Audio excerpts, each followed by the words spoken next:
And switching gears here, everyone. Cutting ties. Adidas has become the latest company to end its partnership with Ye, formerly known as Kanye West, following his anti-Semitic remarks. The athletic brand says it will stop production of Yeezy-branded products immediately, along with all payments to Ye and his companies. Bernstein's senior analyst Aneesha Sherman joins us now to discuss, alongside Yahoo Finance's Alexandra Canal. Aneesha, great to have you here with us today. Help us really put this kind of into perspective on the business front. $250 million net income, short-term negative impact, Adidas is saying that this is going to mean, at a time when the brand was already seeing some of that waning popularity within their core consumer groups. Yes, this is coming at a tough time for the company. They've just had their second of two early earnings releases and guide downs for the year. They're now expecting Q4 to come in negative profitability anyway, X this Yeezy impact, and this $250 million will further reduce the bottom line for Q4. The Q3 results have already been pre-released. The Yeezy Day, which was in August, counted towards Q3 performance and was quite successful. However, the launches that were slated for Q4, which were meant to come out in the kind of, October, November timeframe, have now been completely pulled, and thus the impact to the sales and the bottom line. And what's more important is Adidas is going to stop using the Yeezy label altogether. Although the company does own the rights to the product, they're going to rebrand it as Adidas product and stop using the Yeezy brand label completely, which should take a haircut off the 2023 and beyond sales as well, because that was quite a successful brand franchise for the company. And Aneesha, there's no denying how successful the Yeezy brand has been for Adidas, largely because it catered to Gen Z. It had that social currency with Ye, who at the time of the partnership in 2013, he was at the top of his game. So what other types of partnerships or alternative revenue streams should Adidas consider exploring in order to cater to that Gen Z consumer base? Yeah, it's a good question. So Yeezy has been one of their more successful franchises, but in recent years, they have tried to diversify that by adding a few additional franchises. We've seen them come out this year with launches with Gucci and with Prada. The Gucci collection in particular was very successful, and they view it as a multi-year partnership. They're continuing their partnership with Stella McCartney, which is also a multi-year long-term partnership. It's also premium product, higher margin product, and they're continuing to work with Beyonce with the Ivy Park collection, which also released a new line this year and will continue to be a multi-year partnership. So they do have several other partnerships. This isn't their only one. But that being said, Yeezy has been, as you said, one of the more successful ones. So it will require a haircut to sales estimates as well as margins for the coming year or so. Aneesha, why do you think it took so long for Adidas to make this decision? Because I do think it says a lot about the corporate governance of a company like that. Yeah, I mean, this debate has been going on since August. So it started when actually Kanye West came out against Adidas, alleging that they had stolen his intellectual property. Adidas insisted that they own all the IP of the Yeezy franchise that's been released to date, as per kind of normal terms of when, of these kinds of partnerships. But this debate has continued for the last few months. They were trying to make amends and trying to make things work. They had a few years left on the contract, but it's been under review for the last couple of weeks.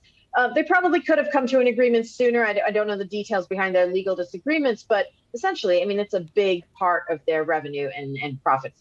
This franchise is one of their more successful. So I think they were trying to figure out a way to break things off, whether they would continue using the Yeezy name, whether they had the right to continue, how that would impact both this year's and ongoing sales, and how they would kind of position the brand going forward, which is why it took a few days longer. And there's been increasing pressure on the company to drop him, as we've seen other companies drop him over the last couple of weeks, thanks to all of his statements in the past few weeks.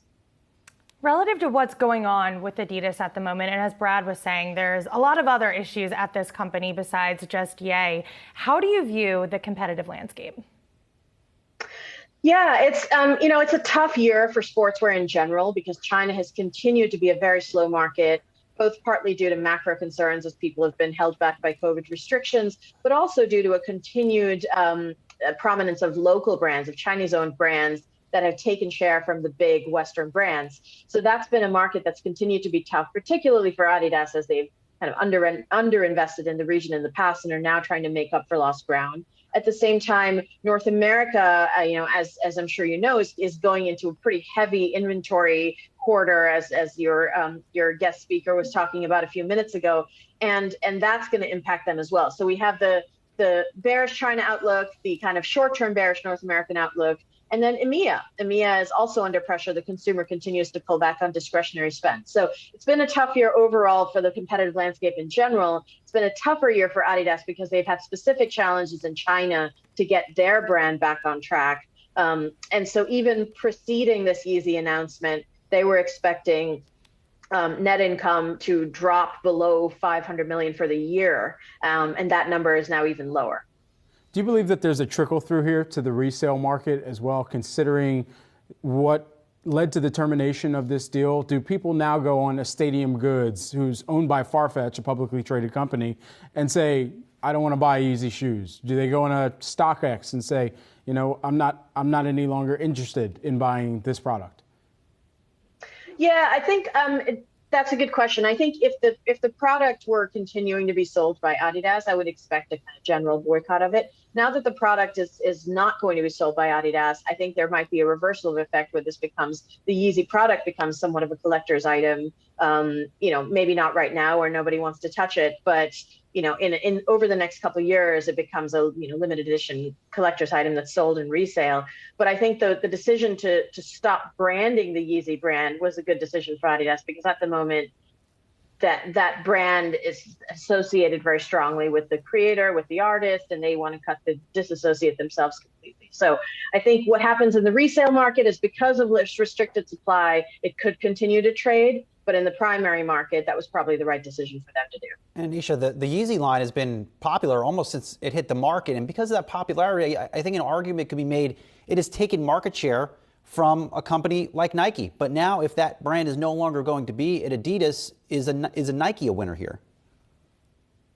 Yeah, I think they lose that portion of the market share, which was the Yeezy premium product. They are going to relaunch. They're going to continue to launch the designs. I mean, it's unclear where they're going to launch it, as a sub-brand or as just a kind of under the Adidas umbrella overall.